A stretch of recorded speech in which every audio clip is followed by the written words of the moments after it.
മന്ത്രിസ്ഥാനം ഒഴിഞ്ഞ ദിവസം ചരിത്ര ഉത്തരവിറക്കി കെ രാധാകൃഷ്ണൻ. കോളനി, ഊര്, സങ്കേതം എന്ന പേരുകൾ ഒഴിവാക്കി സർക്കാർ ഉത്തരവിറക്കി. പകരം ഉന്നതി, നഗർ, പ്രകൃതി തുടങ്ങിയ പേരുകൾ തെരഞ്ഞെടുക്കാവുന്നതാണ്. ലോക്സഭാ എംപിയായി തെരഞ്ഞെടുക്കപ്പെട്ട പശ്ചാത്തലത്തിൽ കെ രാധാകൃഷ്ണൻ ക്ലിഫ് ഹൗസിലെത്തി മുഖ്യമന്ത്രിക്ക് രാജിക്കത്ത് നൽകി. ഒരു മന്ത്രിയായിരിക്കെ തുടക്കം മുതൽ ആഗ്രഹിച്ച കാര്യം ഉത്തരവിൽ ഒപ്പിട്ട് ഔദ്യോഗികമായി നിർവഹിച്ചതിന്റെ സന്തോഷത്തിലാണ് കെ രാധാകൃഷ്ണൻ. കോളനി എന്ന അടിമത്തത്തിന്റെ പദം എടുത്തുമാറ്റി പുതിയ മാറ്റത്തിന് തുടക്കം കുറിച്ചു. ഈ കോളനി എന്ന് പറയുന്നത് ഒരു അടിമത്തത്തിന്റെ ഒരു സിമ്പലായിട്ടാണ്. കാരണം നമ്മുടെ ബ്രിട്ടന്റെ കോളനിയായിരുന്നു നമ്മൾ. നൂറ്റാണ്ടുകളോളം ഇന്ത്യ അടിമരാജ്യമായി.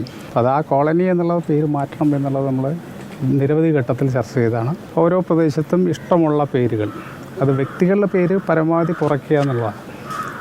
നിലവിൽ വ്യക്തികളുടെ പേരിൽ വല്ല പ്രദേശം അറിയപ്പെടുന്നുണ്ടെങ്കിൽ ആ പേരിലും, ആ പേരിൻ്റെ കൂടെ കോളനി എന്നുള്ളതുണ്ടെങ്കിൽ അത് മാറ്റണം. പിന്നെ വ്യത്യസ്തങ്ങളായിട്ടുള്ള പേരുകൾ കണ്ടെത്താൻ കഴിയും. മന്ത്രിപദം രാജിവെക്കുന്നതിന് തൊട്ടു മുമ്പായിരുന്നു കെ രാധാകൃഷ്ണന്റെ സുപ്രധാന തീരുമാനം. 3 വർഷമായി പാർലമെന്ററി, ദേവസ്വം, പട്ടികജാതി പട്ടികവർഗ വികസന വകുപ്പുകളുടെ അമരത്ത് പ്രവർത്തിച്ച വ്യക്തി മന്ത്രിസ്ഥാനം രാജിവെക്കും മുന്നേ സെക്രട്ടേറിയറ്റിൽ യാത്രയയപ്പ് ചടങ്ങിലെത്തി. പിന്നാലെ മന്ത്രിപദവിയിലെ അവസാനത്തെ പൊതുപരിപാടിയിലേക്ക്. അവിടെ നിന്നും മുഖ്യമന്ത്രിയുടെ ഔദ്യോഗിക വസതിയായ ക്ലിഫ് ഹൗസിലെത്തി രാജിക്കത്ത് കൈമാറി. നിയമസഭയിലെത്തി MLA സ്ഥാനവും രാജിവെച്ചു. നമ്മൾ ഓരോ സ്ഥലത്തും ഓരോ ഉത്തരവാദിത്വം നിറവേറ്റാനല്ലേ പോകുന്നത്.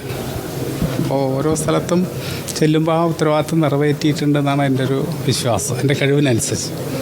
അപ്പോൾ സ്വാഭാവികമായിട്ടും പാർലമെൻറ്റിലെത്തുമ്പോഴും നമ്മുടെ ഉത്തരവാദിത്വം നിറവേറ്റാൻ വേണ്ടി പരമാവധി ശ്രമിക്കും. ഇനി സംസ്ഥാന തലസ്ഥാനത്ത് നിന്നും കർമ്മമണ്ഡലം രാജ്യ തലസ്ഥാനത്തേക്ക് മാറുകയാണ്. ചേലക്കരയുടെ സ്വന്തം മന്ത്രി ഇനി ആലത്തൂരിന്റെ MP. റിപ്പോർട്ടർ, തിരുവനന്തപുരം.